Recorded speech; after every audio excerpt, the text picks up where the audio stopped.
My name's Julia. A lot of people call me Jules. I'm currently semi-retired, I suppose, but I'm an ordained priest in the Church of England. Now I'm living in Sussex with Graham, my husband, who is a vicar.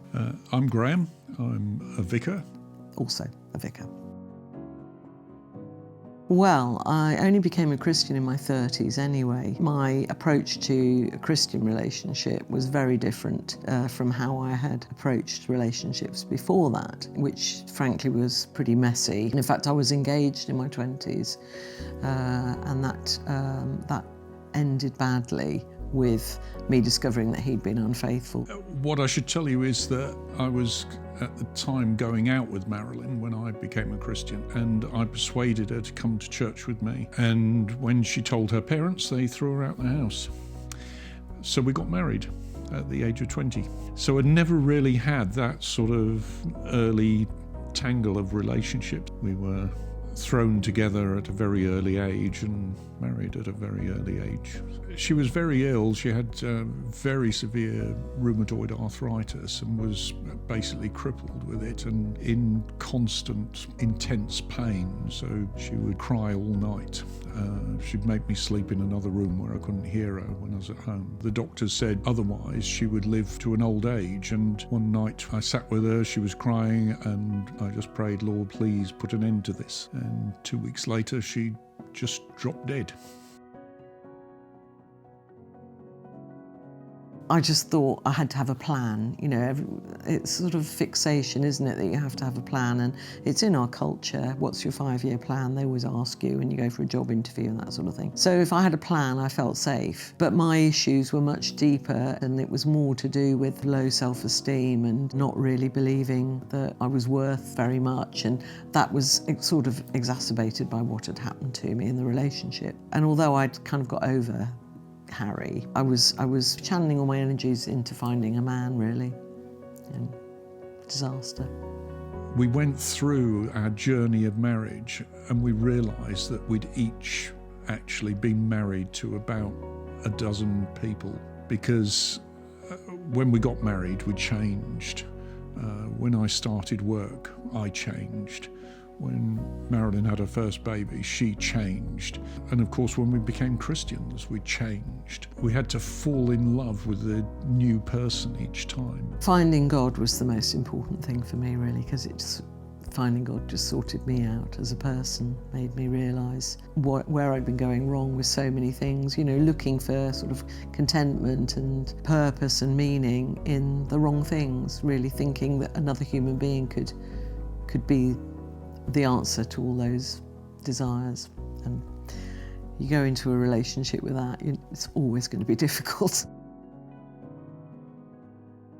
So I think I joined a couple of the Christian ones, online ones, but then there's nobody ever in your area, you know. So I'd kind of given up for a while. I was getting on with my job and enjoying being a university chaplain, and then I think I just happened to see Songs of Praise. I'm sure it was on Songs of Praise or something else.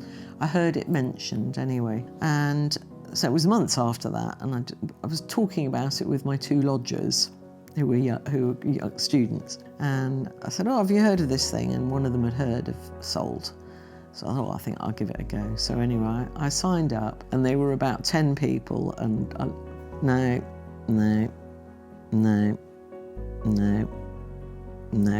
this is no good, hopeless. I mean, I found the whole thing was very easy, you know, it was a perfectly easy thing to set up and do and all that sort of thing, but it was just the usual story.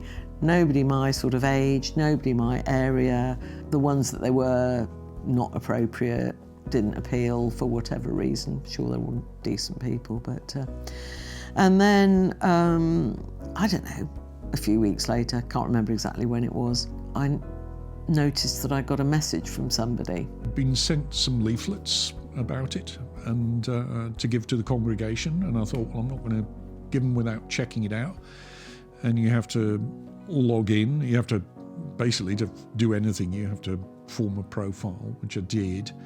And I'll be honest, I hated it. For somebody of my age, this sort of, what was it? It was crossing a heart or something, you know. You think it's a picture and a few basic details, and to me it was like, I don't know, seeing a car in Auto Trader. You know, I did have a few conversations with people, but it didn't do anything for me, and I left it. And I don't know why I picked it up again. We'd lost another member of the family in the February after my granddaughter had died in the summer. I think I was feeling lonely again, and I don't know why. I had the app on my phone still, and I thought, I pressed the button and Julia's picture came up. And we connected. Did she tell you this story? I mean, you've met Graham, you know he can talk, so he was sending me quite lengthy emails, and about 4 days later he was away for the weekend. And I mentioned that I was on a walking holiday. I was visiting the Morgan car factory in the morning, very important, and then I was going to take a lazy way home, visiting all the villages and towns I'd never managed to visit in my work. He sent me a long email and some photos of where he was, and I said, oh, I've got to go to a funeral. She replied saying, oh, I've got a ghastly day tomorrow. I've got to go to a funeral in godforsaken place miles away called Lechlade. And I thought, that's the first place I'm visiting. And he said, oh, I think I'm driving through Lechlade. I said, oh, well, OK, well, let's meet for lunch. Because he lived way down in Sussex and I was up in Essex. So, it was a long way apart, really. So anyway, off I drove to this funeral, and it was a filthy day and the traffic was awful. And so I stopped at services and I just sent him a text message and said, oh, I'm going to be late for the funeral, so we'll just have to cancel and we'll do it another time. She got stuck on the M25. I had a brainwave, go and get a service sheet so I could send it to her. And as I came out, the mourners came in and I got swept into the church. And basically I couldn't get out, and I thought, oh, well, I'll sit and I'll make notes of this funeral. It was ghastly. It was unbelievably boring. So anyway, I turn up at Lechlade 15 minutes late, find a parking space miraculously, quickly dive into the church late, The funeral was terrible, but that's another story. Partway through the service, all the people who'd been stuck on the M25 came in. The place was packed, and this little lady forced her way down the pew, tripped over my brolly and slumped in the seat next to me. And that was Julia. Out of 200 people in the church, she sat next to me.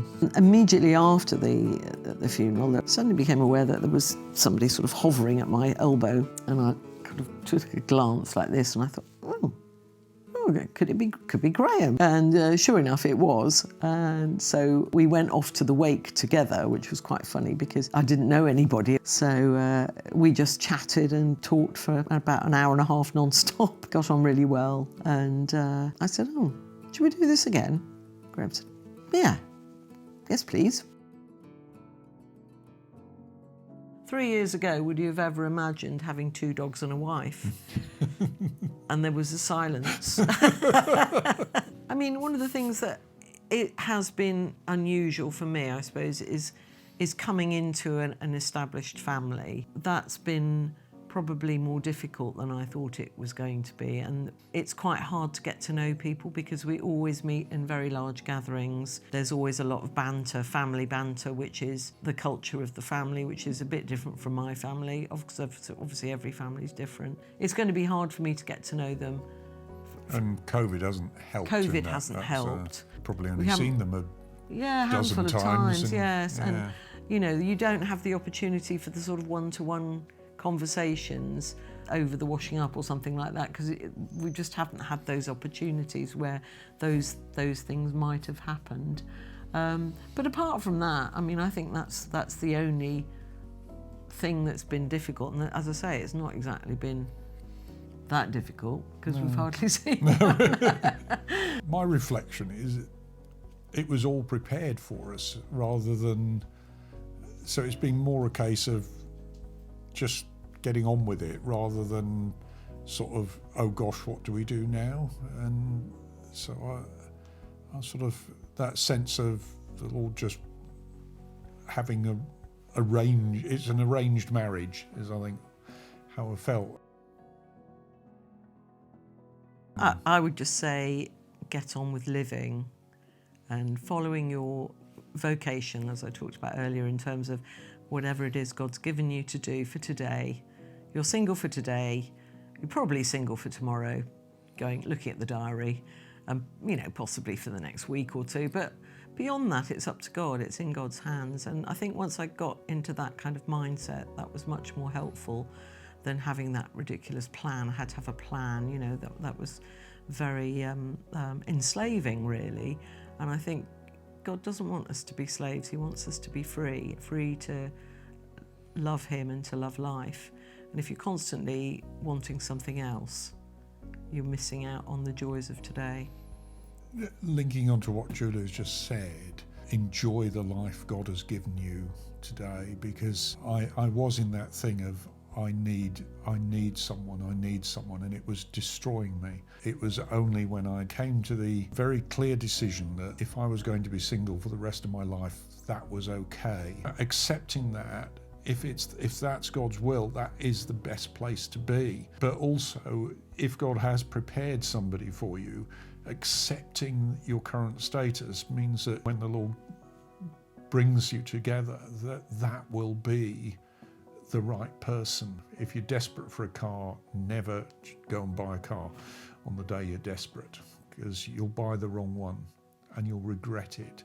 Whereas actually just sort of praying about it and then finding the right one that is perfect for you and that your feet fit and everything else fits and it suits your lifestyle, boom, and you're away. Well, yes, you're a very good buy, dear.